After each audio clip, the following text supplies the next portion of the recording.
G'day guys and welcome back to Raging Rhino. Okay, today I just wanted to talk a little bit about The Mandalorian Season 1. I also wanted to talk a little bit about The Mandalorian Season 2, which is obviously coming soon. But I rewatched Season 1. It was only my second time I've watched it. I watched it obviously as they came out, episode by episode. I didn't have the opportunity to do reviews for the channel.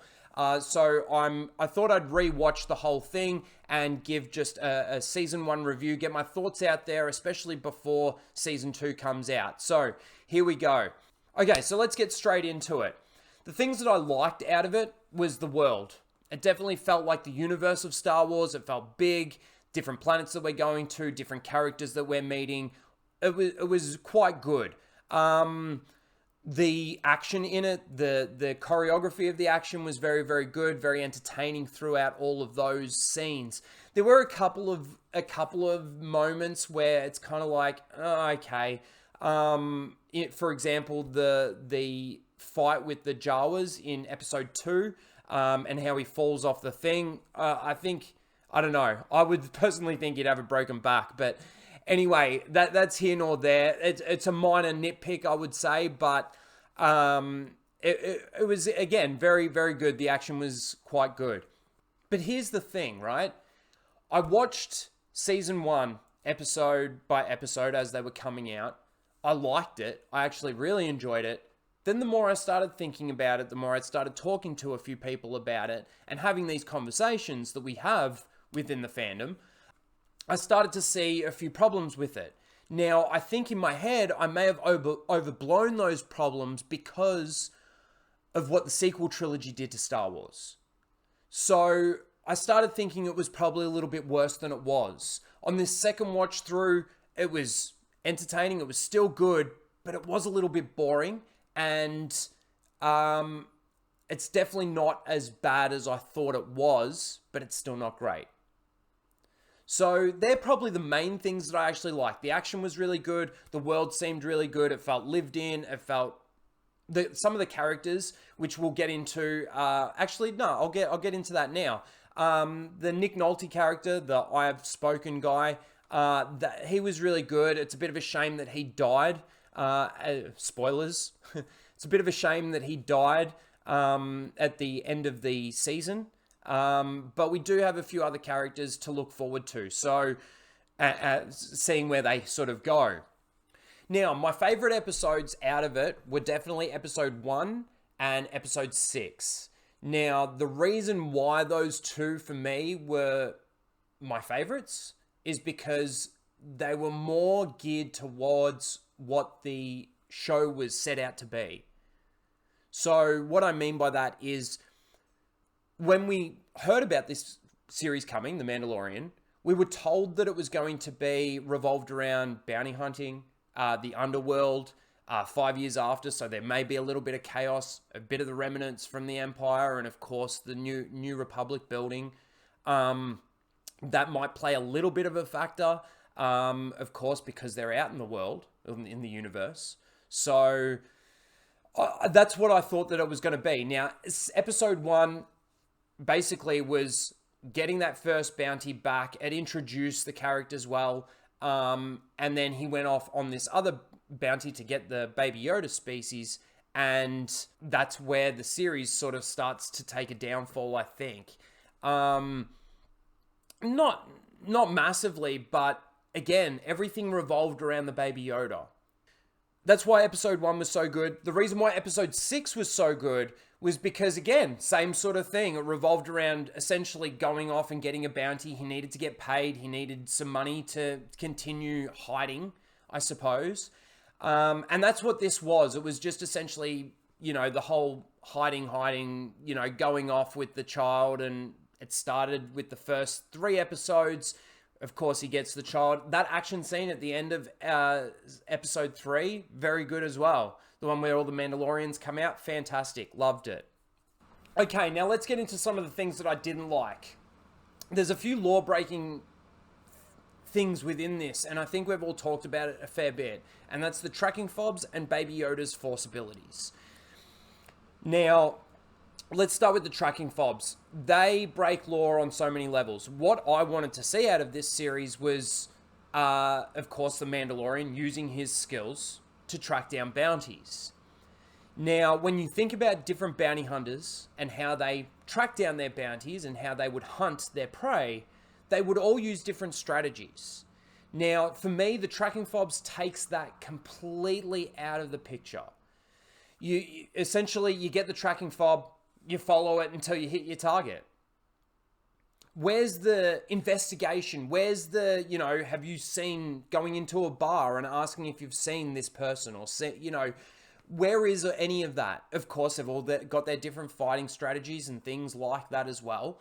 But that's what it really takes away. Now, we've mentioned that, I go back to Empire. Why didn't Boba Fett just use a tracking fob to track down Han and Leia? Okay, the technology wasn't invented then. Jump forward to the sequel trilogy. Why didn't the First Order just use a tracking fob to find Luke Skywalker? Now, we don't know how tracking fobs work. We haven't been told. And this is the thing. Are we going to be told? I don't know. I don't think so. Based on what I've seen so far and what I'm hearing that we're going to get out of the second season, which I'll get into shortly. Let me talk a little bit about Baby Yoda. Now, I fucking hate this thing. I hate this thing. It's essentially what's now carrying the show, and I don't think it can hold up with this character. There are so many people out there that love Baby Yoda, but oh man, this thing uses Force abilities. I mean, give us an explanation. Okay, I'm willing for you to give me an explanation, but it better make sense and it better work within the laws of Star Wars. That's all I'm going to say. But the fact that you brought in the Force healing bit, just to justify Rey in the sequels, good job. I think that was so corny and cringy, everyone could see it. So really bad on that. Really bad on the development of the child in regards to what we're getting out of it. And now you're introducing more characters. Look, that's pretty much what I didn't like about it. It's more the law-breaking stuff. Looks fine. Action's fine.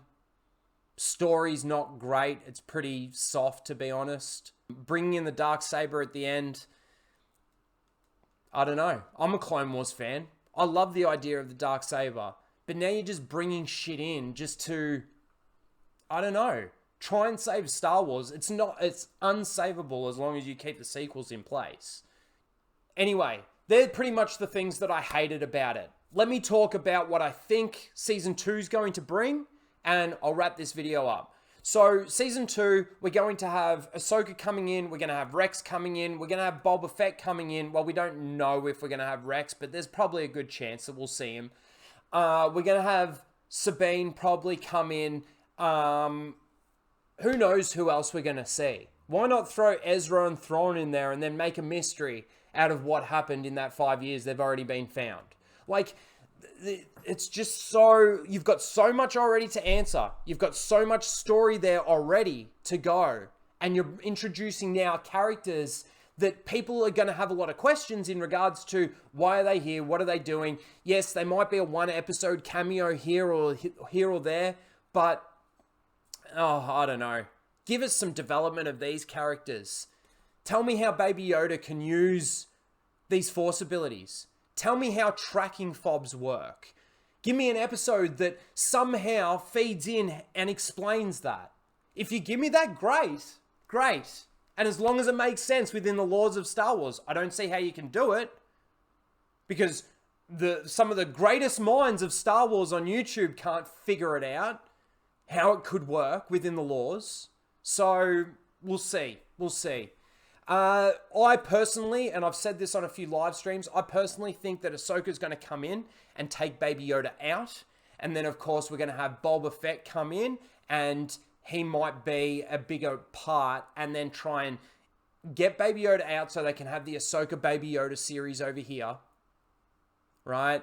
Because you think about it, Ahsoka's arcs throughout the Clone Wars and Rebels definitely revolves massively around the children of the Force, right?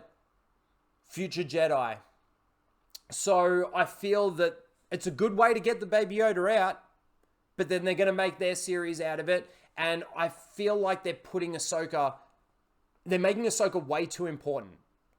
I love Ahsoka Tano, but I feel like they're overusing her character, way overusing her character. And it's starting to make me not like the character because she's so important to the story. It seems that Ahsoka seems to be the catalyst throughout every... She was a part of the prequels. She was a part of the OT, and she's also a part of the sequels. If you think about her voice at the end of Rise of Shitwalker.